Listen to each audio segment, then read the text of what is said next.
Hi all of you. നമ്മളാദ്യം ഇന്ന് Lagrangian ഡൈനാമിക്സിൻ്റെ ഇൻട്രൊഡക്ഷനാണ് നമ്മൾ നോക്കുക.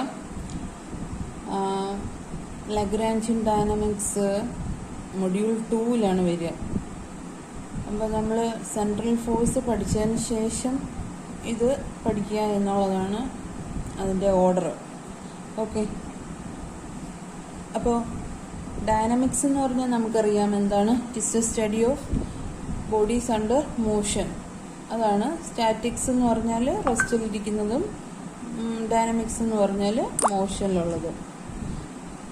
അപ്പോൾ ഈ മോഷൻ്റെ സ്റ്റഡി എന്ന് പറയുന്നത് നമ്മുടെ ഏർലി ഡേയ്സിൽ തന്നെ ഗ്രീക്കുകാർ ആണ് ആദ്യമായിട്ട് അതിൻ്റെ സ്റ്റഡിയെ പറ്റി ഇൻട്രൊഡ്യൂസ് ചെയ്തത് ഗ്രീക്കുകാരാണ്. പക്ഷെ അവരുടെ അപ്രോച്ച് തെറ്റായ രീതിയിലുള്ളൊരു അപ്രോച്ചായത്. ദെൻ പിന്നെ ഒരു സിസ്റ്റമാറ്റിക് ആയിട്ടുള്ള ഇതിൻ്റെ സ്റ്റഡി ഗലീലിയാണ് കൊണ്ടുവന്നത്. അത് കഴിഞ്ഞതിന് ശേഷമാണ് നമ്മുടെ ന്യൂട്ടോണിയൻ മെക്കാനിക്സ് വന്നത്. It is followed. നമ്മൾ ന്യൂട്ടോണിയൻ മെക്കാനിക്സ് ആണ് ഇപ്പോഴും ഫോളോ ചെയ്തുകൊണ്ട് വരുന്നത്. അത് കഴിഞ്ഞിട്ട് വന്ന അപ്രോച്ചാണ് നമ്മുടെ ലഗ്രാഞ്ചിയനും ഹാമിൽട്ടോണിയനും ഡി-അലംബർട്ട്സ് എന്നൊക്കെ പറയുന്ന, പിന്നെ ഡലംബർട്ട് എന്നാണ് അതിൻ്റെ ശരിക്കുള്ള പ്രൊനൗൺസിയേഷൻ. നമ്മൾ മലയാളിയിൽ ഡി-അലംബർട്ട് എന്നാണ് അതിനെ പ്രൊനൗൺസ് ചെയ്യുക. സോ ലഗ്രാഞ്ചിയും ഹാമിൽട്ടണും ഡി-അലംബർട്ടും ആണ് പിന്നെ ഈ മെക്കാനിക്സിൻ്റെ സ്റ്റഡിയെ കുറച്ചുകൂടെ ഈസി മെത്തേഡ് ആക്കാൻ വേണ്ടിയിട്ട് കുറച്ച് കാര്യങ്ങൾ ഇൻട്രൊഡ്യൂസ് ചെയ്തത് ഇവരാണ്. സോ നമ്മൾ ലഗ്രാഞ്ചിയൻ ഡൈനാമിക്സ് ആണ് പഠിക്കാൻ പോകുന്നത്. ഇതെല്ലാം തന്നെ നമുക്ക് മോഷനെ കുറിച്ച്, ഒരു പാർട്ടിക്കിൾസിൻ്റെ മോഷനെ കുറിച്ച്, മാക്രോസ്കോപ്പിക്കൽ ബോഡീസിൻ്റെ മോഷനെ കുറിച്ച് അത് എക്സ്പ്ലെയിൻ ചെയ്യാൻ വേണ്ടി നമ്മൾ കൊണ്ടുവരുന്ന അപ്രോച്ചുകളാണ് ഈ പറയുന്ന ലഗ്രാഞ്ചിനും ഹാമിൽട്ടണും ഒക്കെ. ഇത് രണ്ടും ക്ലാസിക്കൽ അപ്രോച്ചാണ്. ലഗ്രാഞ്ചിയും ഹാമിൽട്ടണും ദെയർ ക്ലാസിക്കൽ അപ്രോച്ച്. ഇനി നമ്മൾ ഒരു ക്വാണ്ടം മെക്കാനിക്കിലേക്ക് പോകുന്നതാണ് ഹാമിൽട്ടൺ ജേക്കോബി എന്ന് പറയുന്ന ഒരു അപ്രോച്ച് എന്ന് പറയുന്നത്. നമ്മൾ ക്ലാസിക്കലിൽ നിന്നും ക്വാണ്ടം മെക്കാനിക്സിൻ്റെ ഇതിലേക്ക് പോകുന്നൊരു ട്രാൻസ്ഫർമേഷനാണ് ഹാമിൽട്ടൺ ജേക്കോബി എന്ന് പറയുന്നത്. ഓക്കെ, അപ്പം നമുക്ക് നോക്കാം എന്താണ് ഈ ന്യൂട്ടോണിയൻ അപ്രോച്ച് എന്നും ആ ന്യൂട്ടോണിയൻ അപ്രോച്ചിൽ നിന്നും why we go to this Lagrange Hamiltonian approach എന്ന് നമുക്ക് ഡീറ്റെയിൽഡ് ആയിട്ട് നോക്കണം. അപ്പോൾ നമുക്കാദ്യം മോഷനെ കുറിച്ച് പറയണം, അല്ലേ? ന്യൂട്ടൻ്റെ നമുക്കറിയാം ലോസ് ഓഫ് മോഷൻസ് നമ്മൾ എന്തിനാണ് കൊണ്ടുവരുന്നത്? Application of Newton's laws of motion തന്നെ ബോഡിയിൽ ഒരു ഇൻസ്റ്റൻറ്റിൽ ഉള്ള ഫോഴ്സുകൾ ഏതൊക്കെയാണ്, വൈ ഇറ്റ് ഈസ് മൂവിങ്, അല്ലെങ്കിൽ under the influence of which forces അല്ലെങ്കിൽ which force the body is moving എന്നുള്ളത് മോണിറ്റർ ചെയ്യാനാണ് നമ്മൾ ന്യൂട്ടൺസ് ലോസ് ഓഫ് മോഷൻ കൊണ്ടുവരുന്നത്.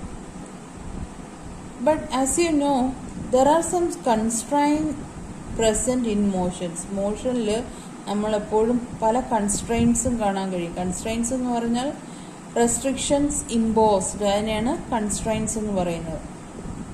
So when we use a Newtonian approach to describe the motion of particles or bodies, particles എന്ന് പറയുന്നതിനേക്കാളും bodies, particles എന്നും പറയാം, we need to know what are the forces of constraint. നമ്മൾ ഈ constraints എന്തുകൊണ്ടാണ്, അല്ലെങ്കിൽ force ഏത് ഫോഴ്സാണ് ഈ കൺസ്ട്രെയിൻസ് കൊണ്ടുവരിക എന്നുള്ളതൊക്കെ നമുക്ക് അറിയേണ്ടത് വളരെ അത്യാവശ്യമാണ് when we use Newtonian approach to describe the motion of a particle or a body. മനസ്സിലായോ? ന്യൂട്ടോണിയൻ അപ്രോച്ച് നമ്മൾ ഉപയോഗിക്കണമെങ്കിൽ നമുക്ക് എപ്പോഴും അതിനകത്ത് വരുന്ന മൈന്യൂട്ടായിട്ടുള്ള ഫോഴ്സിൻ്റെ ഡീറ്റെയിൽസ് നമുക്ക് ആവശ്യം വരും. മനസ്സിലായല്ലോ? ആൻഡ് ന്യൂട്ടൻ്റെ മറ്റൊരു അപ്രോച്ചിൻ്റെ പ്രത്യേകതയാണ് it always view the problem in a geometrical way than an analytical way. എന്ന് പറഞ്ഞാൽ ഇപ്പോൾ ഫോർ എക്സാമ്പിൾ ചരിഞ്ഞ ഒരു പ്രതലത്തിലൂടെ എന്താണ് സ്ലൈഡ് ചെയ്ത് റോൾ ചെയ്ത് വരുന്ന ഒരു ഓബ്ജക്റ്റ്, അല്ലെങ്കിൽ സ്ലൈഡ് ചെയ്ത് വരുന്ന ഒരു ഓബ്ജക്റ്റ്. ഈ ഓബ്ജക്റ്റ് നമ്മൾ ആ ഇൻക്ലൈൻഡ് പ്ലെയിനിൽ വെച്ചതിന് ശേഷം we always draw the graphical representation of forces acting on it. ഏതൊക്കെ ഫോഴ്സസ് ഉണ്ടാവാം?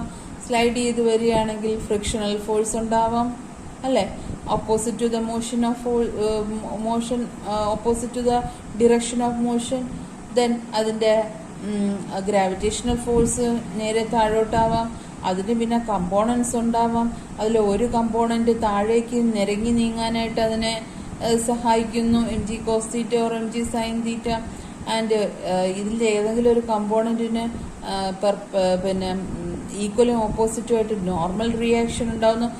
So many forces are involve in each problem and they are graphically represented more than in analytical method. Analytical വേക്കാളും നമ്മൾ ഈ graphical മെത്തേഡിന് importance കൊടുത്തുകൊണ്ട് minute forces acting on this motion is also taken into consideration when we use this Newtonian approach to describe the motion. മനസ്സിലായോ? അപ്പോൾ ഇതാണ് അതിൻ്റെ advantage എന്ന് പറയുന്നത്. സോ ബട്ട് ഇത് നമ്മളൊരു കൺസ്ട്രൈൻഡ് ആയിട്ടുള്ള മോഷനെ കുറിച്ച് ഡിസ്ക്രൈബ് ചെയ്യുമ്പോൾ ഇത് നമുക്കൊരു നോയ്സൻസ് അല്ലെങ്കിൽ തലവേദനയായിട്ട് വരും. In order to describe the forces of constrain also in this case നമ്മൾ ഈ ന്യൂട്ടൻ്റെ അപ്രോച്ച് ഉപയോഗിക്കുമ്പോൾ നമ്മൾ സാധാരണ മോഷനിൽ പ്രശ്നമില്ല. പക്ഷെ കൺസ്ട്രൈൻഡ് മോഷൻ ആകുമ്പോൾ ഓരോ മൈന്യൂട്ട് കൺസ്ട്രൈൻഡ് മോഷൻസ് ഫോഴ്സസ് വരെ കൺസിഡർ ചെയ്യേണ്ടി വരുമ്പോൾ the problem become more complicated. So in order to overcome this difficulty, Newtonian സ്കീമിനെ നമ്മൾ റീപ്ലേസ് ചെയ്യുന്ന കുറച്ച് പിന്നെ എന്താണ് സബ്സ്റ്റിറ്റ്യൂട്ട്സ് ആണ്, റീപ്ലേസ് ചെയ്യുന്ന കുറച്ച് അപ്രോച്ചാണ് ഡി-അലംബേർട്ട്, ലഗ്രാഞ്ചിയൻ, ഹാമിൽട്ടൺ എന്നൊക്കെ പറയുന്നത്. അപ്പോൾ നമ്മളിവിടെ ഒരു ന്യൂട്ടോണിയൻ മെക്കാനിക്സിൽ we use coordinate system, that is Cartesian coordinate system in the case of x ഉം y ഉം കോർഡിനേറ്റ് ഉള്ള കാർട്ടീഷ്യൻ കോർഡിനേറ്റ് സിസ്റ്റംസ് നമുക്ക് ഉപയോഗിക്കാം, അല്ലെങ്കിൽ സ്ഫെറിക്കൽ പോളാർ കോർഡിനേറ്റ് സിസ്റ്റം ഉപയോഗിക്കാം, അല്ലെങ്കിൽ സിലിണ്ടറിക്കൽ പോളാർ കോർഡിനേറ്റ്സ് നമുക്ക് ഉപയോഗിക്കാം. So these are the coordinate system used to describe the position of the object in order to explain the dynamics of body. Move ചെയ്യുന്ന ബോഡീസിൻ്റെ positions മനസ്സിലാക്കാൻ വേണ്ടിയിട്ട് നമ്മൾ ഇങ്ങനെയുള്ള കോർഡിനേറ്റ് സിസ്റ്റംസ് യൂസ് ചെയ്യുന്നു. And they are real coordinates അല്ലേ. Position X Y Z എന്ന് പറയുന്നത് ഇൻ 3 ഡയമെൻഷനിലാണ്. They are the real coordinates. അതുപോലെ സ്ഫെറിക്കൽ പോളാർ കോർഡിനേറ്റ്സ് ആകുമ്പോഴത്തേക്കും നമുക്ക് ആർ തീറ്റ ഫൈ ഉപയോഗിക്കണം, അല്ലെങ്കിൽ സിലിണ്ടറിക്കൽ കോർഡിനേറ്റ്സ് ആകുമ്പോൾ ആർ തീറ്റ ഇസഡ് ഉപയോഗിക്കണം. So these are the real quantities. But in Lagrange and Hamilton നമ്മൾ ഉപയോഗിക്കുന്ന കോർഡിനേറ്റ്സിന് പറയുന്ന പേരാണ് ജനറലൈസ്ഡ് കോർഡിനേറ്റ്സ്. ഈ ജനറലൈസ്ഡ് കോർഡിനേറ്റ്സിന് ഈ ലെങ്തിൻ്റെ ഡയമെൻഷനോ അല്ലെങ്കിൽ ആംഗിളിൻ്റെ ഡയമെൻഷനോ തന്നെ വേണം എന്നൊന്നും നിർബന്ധമില്ല. ഓക്കെ, അപ്പോൾ ഇതാണ് ഇതിൻ്റെ ഒരു പ്രത്യേകത. We use generalized coordinates in the case of എന്താണ് ഹാമിൽട്ടൺ ആൻഡ് ലഗ്രാഞ്ച് അപ്രോച്ച്. ലഗ്രാഞ്ചിയനിലാണെങ്കിൽ ഈ ജനറലൈസ്ഡ് കോർഡിനേറ്റ്സ് പൊസിഷനും വെലോസിറ്റിയും ആയിരിക്കും. And they result in the second order linear differential equation. അപ്പോൾ ലഗ്രാഞ്ച് എന്ന് പറയുന്നതിൽ ജനറലൈസ്ഡ് കോർഡിനേറ്റ്സ് ആയിട്ട് നമ്മൾ എടുക്കുന്നത് പൊസിഷനും വെലോസിറ്റിയുമാണ്. അതുപോലെ അത് തരുന്നത് ഒരു second order linear differential equation ആയിരിക്കും. അപ്പോൾ മോഷനെ ഡിസ്ക്രൈബ് ചെയ്യുന്ന ഇക്വേഷൻ എന്ന് പറയുന്ന ഒരു second order linear differential equation ആയിരിക്കും. പക്ഷെ ഹാമിൽട്ടണിൽ ജനറലൈസ്ഡ് കോർഡിനേറ്റ്സ് എന്ന് പറയുന്നത് പൊസിഷനും മൊമെൻറ്റവുമാണ്. അപ്പോൾ ഒരു first order linear differential equation ആയിരിക്കും നമുക്ക് മോഷനെ ഡിസ്ക്രൈബ് ചെയ്യാനായിട്ട് കിട്ടുക എന്നുള്ളത്. ഇനി നമുക്ക് basic concept of coordinate system ആണ്. That we have already learn, നമ്മൾ പഠിച്ചിട്ടുള്ളതാണ്. You can see the cursor moving. നിങ്ങൾക്ക് ഈ കഴ്സർ മൂവ് ചെയ്യുന്ന കാണാൻ കഴിയുമല്ലോ. സോ ഈ ഒരു coordinate system 2 dimensional coordinate system ആണ് അല്ലേ.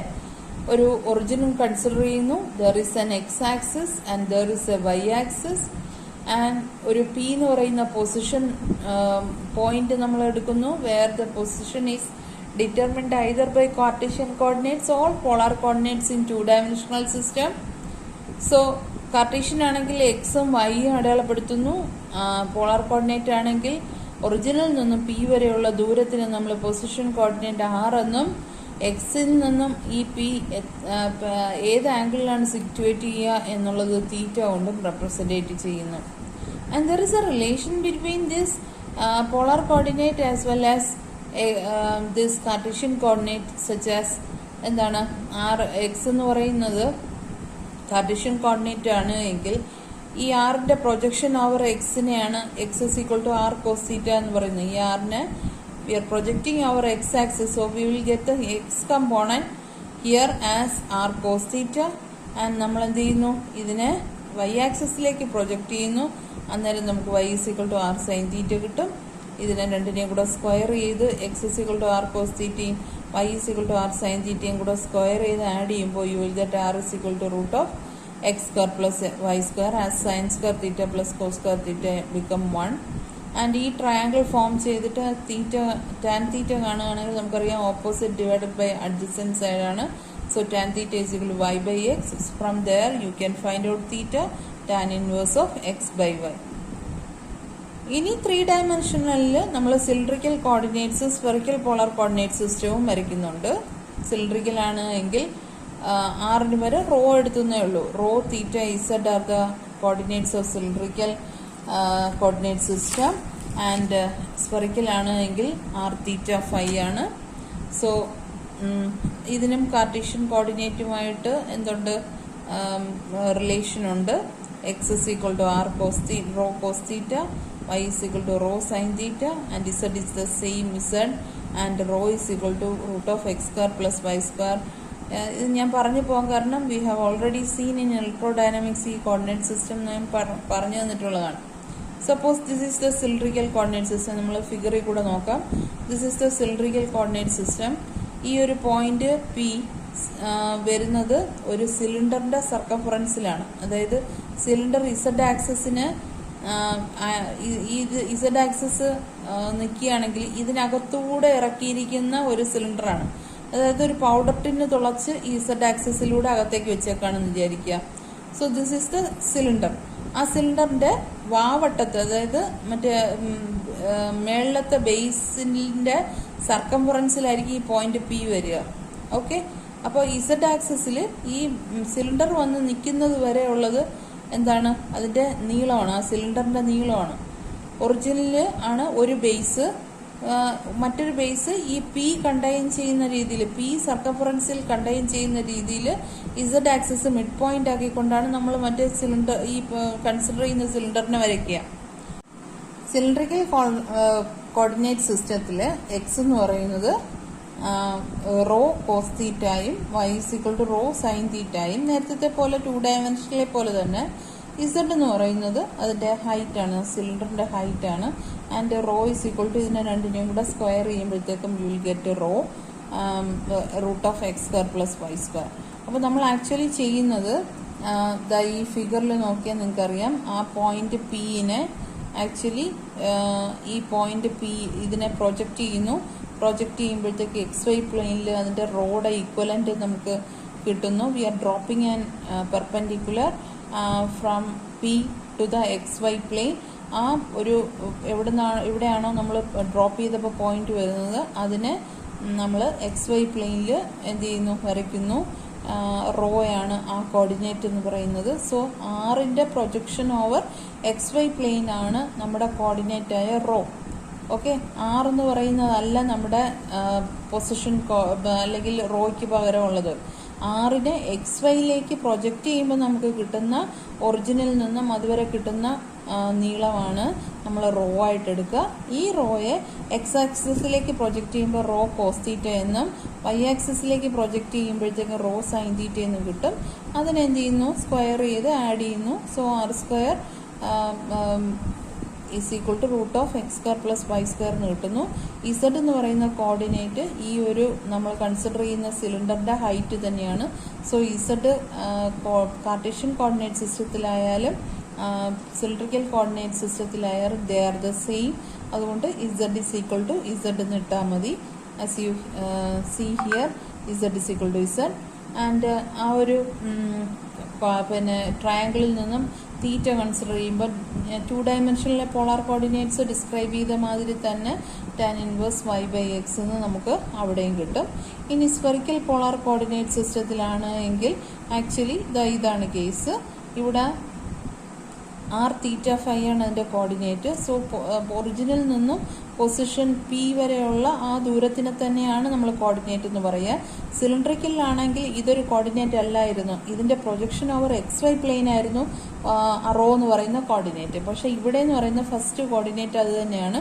ഒറിജിനിൽ നിന്നും പി വരെയുള്ള ദൂരത്തിനെ തന്നെയാണ് ഫസ്റ്റ് കോർഡിനേറ്റ് ആയിട്ട് നമ്മൾ കൺസിഡർ ചെയ്യുക. ഇനി ഇതിൻ്റെ projection over X Y plane എടുക്കുന്നു. അന്നേരം എന്ത് ചെയ്യും? ഇതിനെ പ്രൊജക്ഷൻ എടുക്കുമ്പോൾ ഇസഡ് ആക്സിസിൽ അതിൻ്റെ പ്രൊജക്ഷൻ ആർ കോസ് തീറ്റ എന്നും എക്സ് വൈ പ്ലെയിനിലേക്ക് പ്രൊജക്റ്റ് ചെയ്യുമ്പോൾ അതിനെ ആർ സൈൻ തീറ്റ എന്നും പറയും. ഈ ആർ സൈൻ തീറ്റ എക്സുമായിട്ട് മേക്ക് ചെയ്യുന്ന ആംഗിളാണ് ഫൈ എന്ന് പറയുന്നത്. അപ്പോൾ എക്സ് ആക്സിസിലേക്കുള്ള ഇതിൻ്റെ പ്രൊജക്ഷന് R sine theta cos Y എന്നും, ഈ ഓൾട്ടർനേറ്റ് ഇൻറ്റീരിയർ ആംഗിൾസ് സെയിം ആയതുകൊണ്ട് ഈ ഒരു ആംഗിളും എന്ത് തന്നെ വരും? ഫൈ തന്നെ വരും. സോ ആ ട്രയാങ്കിൾ കൺസിഡർ ചെയ്യുമ്പോൾ ആർ സൈൻ തീറ്റയെ വൈ ആക്സിസിലേക്ക് പ്രൊജക്റ്റ് ചെയ്യുമ്പോൾ you will get R sine theta sine phi എന്നും കിട്ടും. ഓക്കെ, അപ്പോൾ ഇതാണ് നമുക്ക് വൈ ആക്സിസിനും വൈ കോർഡിനേറ്റിനും എക്സ് കോർഡിനേറ്റിനും ഈക്വലൻ്റ് ആയിട്ടുള്ള ടേംസ്. അന്നേരം അതാണ് R sine theta cos phi and R sine theta sine phi and Z is equal to R cos theta. As you said earlier ഇസഡിലേക്കുള്ള അതിൻ്റെ പ്രൊജക്ഷൻ എന്ന് പറയുന്നത് ആർ കോസ് തീറ്റ ആയിരിക്കും. ഇനി ഇത് മൂന്നും കൂടെ സ്ക്വയർ ചെയ്ത് ആഡ് ചെയ്യുമ്പോഴത്തേക്കും you will get R is equal to X square plus Y square plus Z square the whole raise to 1/2 എന്ന് തന്നെ നിങ്ങൾക്ക് കിട്ടും. അതിൽ നിന്നും നമുക്ക് ആ ട്രയാങ്കിളിൽ നിന്നും theta is equal to tan inverse of root of X square plus Y square by z കിട്ടും. Phi is equal to tan inverse x y by x. അത് നമ്മൾ ഈ ട്രയാങ്കിൾ കൺസിഡർ ചെയ്യുന്നതനുസരിച്ചിട്ടാണ് ഈ തീറ്റയും ഇതുമൊക്കെ കണ്ടുപിടിക്കുക. ഇവിടെ അതായത് ഇവിടെ ഇങ്ങനെ തീറ്റ ഇവിടെയാണ് കൺസിഡർ ചെയ്യുന്നത്. ട്രയാങ്കിൾ ഇവിടെ കംപ്ലീറ്റ് ചെയ്യുന്നതെങ്കിൽ തീറ്റ നിങ്ങൾക്ക് കാണാൻ കഴിയും. ഇവിടെ ഈ ട്രയാങ്കിൾ ഉപയോഗിച്ച് നമുക്ക് ഫൈയും കാണാൻ കഴിയും. ഓക്കെ, അപ്പോൾ നമുക്ക് ഈ കോർഡിനേറ്റ്സിൽ നമുക്ക് എങ്ങനെ റെപ്രസെൻറ്റേറ്റ് ചെയ്യാം? X is represented as a function of R theta phi in the case of spherical polar coordinates. Likewise y coordinate and z coordinate also. ഇസഡിന് മാത്രം ഒരു പ്രത്യേകതയുള്ളത് നമ്മൾ ഫൈയുമായിട്ട് റിലേറ്റഡ് അല്ല ഇസഡ്. കാരണം ഇവിടുത്തെ ആറിൻ്റെ പ്രൊജക്ഷൻ ഓവർ ഇസഡ് ആണ് പിന്നെ നമ്മൾ കണ്ടുപിടിക്കുക. അതുകൊണ്ട് തന്നെ അതിനകത്ത് ഇൻവോൾവ് ചെയ്യുന്ന 2 കോർഡിനേറ്റ്സ് ആറും തീറ്റായുമാണ്. പക്ഷെ എക്സ് കോർഡിനേറ്റും വൈ കോർഡിനേറ്റും 3 കോർഡിനേറ്റുമായിട്ട് റിലേറ്റഡ് ആണ്. സോ ഇതാണ് കോർഡിനേറ്റ് സിസ്റ്റം എങ്കിൽ നമ്മൾ ജനറലായിട്ട് ആർ എന്ന് പറയുന്ന ഒരു പൊസിഷൻ കോർഡിനേറ്റ് എടുത്താൽ it is a function of R theta and phi. മനസ്സിലായോ? ആർ എന്ന് പറയുന്ന ഒരു ജനറലായിട്ട് ഒരു കോർഡിനേറ്റ് എടുക്കുകയാണെങ്കിൽ പകരം എക്സിനും വൈക്കും ഇസഡിനും പകരം നമ്മൾ ആർ എന്ന് പറയുന്ന ഒരു ജനറൽ കോർഡിനേറ്റ് എടുക്കുകയാണെങ്കിൽ ആ ജനറൽ കോർഡിനേറ്റ് ആർ തീറ്റ ഫൈക്ക് റിലേറ്റഡ് ആയിരിക്കും. ഇവിടെ നമ്മൾ ക്യാപിറ്റൽ ഈ ആർ എന്ന് പറയുന്ന കുറച്ച് ബോൾഡായിട്ടാണ് വരച്ചിരിക്കുന്നത്. So the function small r എന്ന് പറഞ്ഞ് ഇതിനകത്ത് കണ്ടെയ്ൻ ചെയ്യുന്ന ആർ അല്ല പുറത്ത് ഈ ബോൾഡ് ആർ എന്ന് പറയുന്നത്. ഓക്കെ, ഇനി നമുക്ക് ഇതിൻ്റെ കൂടെ ഈ ടൈമും കൂടെ ഇൻക്ലൂഡ് ചെയ്താൽ ഈ ജനറലൈസ്ഡ് കോർഡിനേറ്റ് 4 ഫംഗ്ഷന് 4 എന്താണ് it's a function which depend on 4 variables R theta phi and T. Okay, so നമ്മൾ ഈ ആർ തീറ്റ ഫൈ ടിക്ക് പകരം if you are considering generalized coordinate ഇവയ്ക്ക് നമുക്ക് Q1, Q2, Q3 എന്ന് പറയുന്ന കോർഡിനേറ്റ്സ് കൊടുക്കാം. ആസ് യു സെഡ് ഏർലിയർ നമുക്ക് ഒരിക്കലും നിർബന്ധമില്ല കൊണ്ടുവരുന്ന ജനറലൈസ്ഡ് കോർഡിനേറ്റ്സ് എന്ന് പറയുന്നത് ഒരു പൊസിഷൻ്റെയോ അല്ലെങ്കിൽ ഒരു ആംഗിളിൻ്റെയോ ഡയമെൻഷൻ തരണമെന്ന് യാതൊരു നിർബന്ധവുമില്ല. അപ്പോൾ അതുകൊണ്ട് തന്നെ നമ്മൾ ഇവിടെ Q1, Q2, Q3 എന്ന് പറയുന്ന കോർഡിനേറ്റ്സ് ആണ് ജനറൽ കോർഡിനേറ്റ്സ് ആയിട്ട് എടുക്കാനായിട്ട് നമ്മൾ പോകുന്നത്. അപ്പോൾ നമുക്ക് X as a function of ഇവിടെ ആർ തീറ്റ ഫൈ എന്ന് പറയുന്നതിന് പകരം Q1, Q2, Q3, T, y also likewise and z is also likewise. So എന്താണ്, these are the transformation equation from general system to Cartesian coordinate system. നമ്മൾ Cartesian coordinate സിസ്റ്റത്തിൽ നിന്നും ജനറലോ അല്ലെങ്കിൽ general coordinate സിസ്റ്റത്തിൽ നിന്നും കാർട്ടീഷ്യൻ കോർഡിനേറ്റ് സിസ്റ്റത്തിലേക്ക് പോകുന്ന ഒരു രീതി, ട്രാൻസ്ഫർമേഷൻ ഇങ്ങനെയുള്ളതാണ്. Okay, then what is degrees of freedom?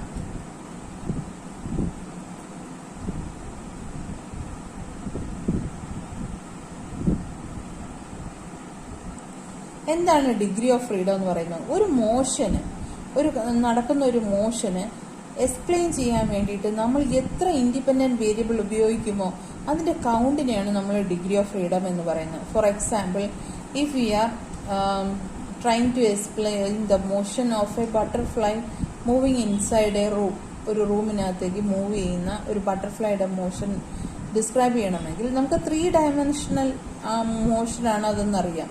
So X കോർഡിനേറ്റിൽ നിന്നും അത് എത്ര അകലെയാണ്, വൈയിൽ നിന്നും എത്ര അകലെയാണ്, ഇസഡിൽ നിന്നും എത്ര അകലെയാണ് എന്നുള്ള 3 കോർഡിനേറ്റ്സ് ഉപയോഗിച്ച് നമുക്ക് ആ ബട്ടർഫ്ലൈയുടെ മോഷനെ ഡിസ്ക്രൈബ് ചെയ്യാം. സോ അതിന്റെ ഡിഗ്രി ഓഫ് ഫ്രീഡം എത്രയാണ്? 3. മനസ്സിലായോ? So degree of freedom can be described as the number of independent variable used to describe the motion of a particle or a body. മനസ്സിലായോ? അപ്പോൾ ഇനി നമ്മൾ 3 ഡയമെൻഷനിൽ ഒരു പാർട്ടിക്കിളിനെയാണ് നമുക്ക് ഡിസ്ക്രൈബ് ചെയ്യാൻ വേണമെങ്കിൽ വി നീഡ് 3 കോർഡിനേറ്റ്സ് അല്ലേ. അങ്ങനെ 2 പാർട്ടിക്കിളിനെയാണ് 3 ഡയമെൻഷനിൽ ഡിസ്ക്രൈബ് ചെയ്യാനെങ്കിൽ 3 വെച്ച് 6 കോർഡിനേറ്റ്സ് സ്പെസിഫൈ ചെയ്യാൻ വേണ്ടി വേണം അല്ലേ. അങ്ങനെയുള്ള n കോർഡിനേറ്റ്സ് ആണ് നമുക്ക് എക്സ്പ്ലെയിൻ ചെയ്യേണ്ടതെങ്കിൽ എത്ര കോർഡിനേറ്റ്സ് വേണം? n കോർഡിനേറ്റ്സ് വേണം. ശരിയല്ലേ? If a system consists of n particles and the motion is in a 3-dimensional motion, അങ്ങനെയാണെങ്കിൽ the number of independent variable we need to describe n particles is 3 into n. കാരണം 3 ഡയമെൻഷനിൽ ഒരു പാർട്ടിക്കിളിനെ describe ചെയ്യാൻ നമുക്ക് 3 ആവശ്യം വന്നു, 2 പാർട്ടിക്കിളിനെ describe ചെയ്യാൻ വേണ്ടി 6 ആവശ്യം വന്നു. അതായത് the dimension into number of particles. അപ്പോൾ അങ്ങനെയാണ് ഉള്ള സ്ഥലത്ത് n നമ്പർ ഓഫ് പാർട്ടിക്കിൾസ് ആണ് 3 ഡയമെൻഷനിൽ നമ്മൾ റെപ്രസെൻറ്റേറ്റ് ചെയ്യുന്നതെങ്കിൽ we need 3n number of degrees of 3n number of independent variables and hence there the degrees of freedom is 3n. മനസ്സിലായോ? And now what is configuration space? എന്താണ് ഒരു configuration space എന്ന് പറയുന്നത്? നമ്മൾ ഈ 3n നമ്പർ ഓഫ് കോർഡിനേറ്റ്സ് ഉപയോഗിക്കുന്നതിന് പകരം 3n dimensional space ആണ് നമ്മൾ കൺസിഡർ ചെയ്യുകയാണെങ്കിൽ, മനസ്സിലായോ? നമ്മൾ 3n നമ്പർ ഓഫ് കോർഡിനേറ്റ്സ് ഉപയോഗിക്കുന്നതിന് പകരം if you R representing the motion in A 3n dimensional space, അല്ലെങ്കിൽ നമ്മൾ എക്സ്പ്ലെയിൻ ചെയ്യുന്ന മോഷൻ ഒരു 3n ഡയമെൻഷണൽ സ്പേസിലാണ് എങ്കിൽ we need only a single point to describe the motion of a n particle system. മനസ്സിലായോ? നമ്മളൊരു 3n dimensional സ്പേസിലാണ് നമ്മൾ ഈ motion consider ചെയ്യുന്നതെങ്കിൽ ഒരു പാർട്ടിക്കിള്, ഒരു ഫ്രീ ആയിട്ട് മൂവ് ചെയ്യുന്ന ഒരു പാർട്ടിക്കിളിന് നമുക്ക് 3 ഡയമെൻഷനിൽ ഒരു പോയിന്റായിട്ട് നമുക്ക് റെപ്രസെൻറ്റേറ്റ് ചെയ്യാൻ പറ്റും. അതിൻ്റെ സ്പേസോ അല്ലെങ്കിൽ അതിൻ്റെ ഇപ്പോഴത്തെ ഒരു കോൺഫിഗറേഷൻ അറിയാൻ വേണ്ടി നമുക്കൊരു സിംഗിൾ പോയിന്റ് കൊണ്ട് നമുക്ക് ഈ 3n ഡയമെൻഷനിൽ നമുക്ക് അറിയാൻ പറ്റും. മനസ്സിലായോ? The configuration space four A system of 1 freely moving particle is 3 dimensional and for a system of 2 freely moving particle is 6 dimensional. അപ്പോൾ അങ്ങനെയാണെങ്കിൽ കോൺഫിഗറേഷൻ ഓഫ് n പാർട്ടിക്കിൾസ് ആണെങ്കിൽ n ഡയമെൻഷൻ വരും. മനസ്സിലായോ? അന്നേരം ഇങ്ങനെയുള്ള ഒരു സ്പേസിനെ നമ്മൾ കൺസിഡർ ചെയ്യുകയാണെങ്കിൽ ആ സ്പേസിനെ പറയുന്ന പേരാണ് കോൺഫിഗറേഷണൽ സ്പേസ് എന്ന് പറയുന്നത്. അതായത് instead of considering a lot of coordinates, independent variables to describe a motion, we are considering a n-dimensional space. മനസ്സിലാവുന്ന ഒരു പാർട്ടിക്കിളിന് 3 ഡയമെൻഷനിലാണ് നമ്മൾ മോഷൻ നടക്കുന്നതെങ്കിൽ വി നീഡ് 3. സോ 2 പാർട്ടിക്കിളാണ് എങ്കിൽ വി നീഡ് 6. മനസ്സിലായോ? 3 ഡയമെൻഷനിലാണെങ്കിൽ we need 6 coordinate 6 independent variables to describe its motion. അങ്ങനെ നമ്മൾ n പാർട്ടിക്കിൾസിനെയാണ് ഒരു 3-dimensional മോഷനിലാണെങ്കിൽ നമുക്ക് 3n കോർഡിനേറ്റ്സ് വേണം. പകരം നമ്മൾ 3n ഡയമെൻഷണൽ സ്പേസ് ആണ് കൺസിഡർ ചെയ്യുന്നതെങ്കിൽ മനസ്സിലായോ, നമ്പർ ഓഫ് കോർഡിനേറ്റ്സ് നമ്മൾ എന്ത് ചെയ്യാൻ പറ്റും, കുറയ്ക്കാൻ പറ്റും. മനസ്സിലായോ? We can reduce its number of coordinates if you are considering a 3n dimensional space there and n particles are freely moving in space. We need only a single point to describe the motion. So ഇങ്ങനെ നമ്മൾ കോർഡിനേറ്റ്സിന്റെ നമ്പറിനെ കുറച്ചുകൊണ്ട് വന്നാൽ നമുക്ക് ഈ മോഷനെ describe ചെയ്യുന്ന ഇക്വേഷൻസിനെ ലഘൂകരിക്കാൻ കഴിയും. ഒരുപാട് കോർഡിനേറ്റ്സ് ഒന്നും ഇതിനകത്തേക്ക് വരില്ല. ഓക്കെ, അപ്പോൾ ഇങ്ങനെയുള്ള സ്പേസിനെ നമ്മൾ വിളിക്കുന്ന പേരാണ് കോൺഫിഗറേഷൻ സ്പേസ് എന്ന് പറയുന്നത്. Okay, thank you.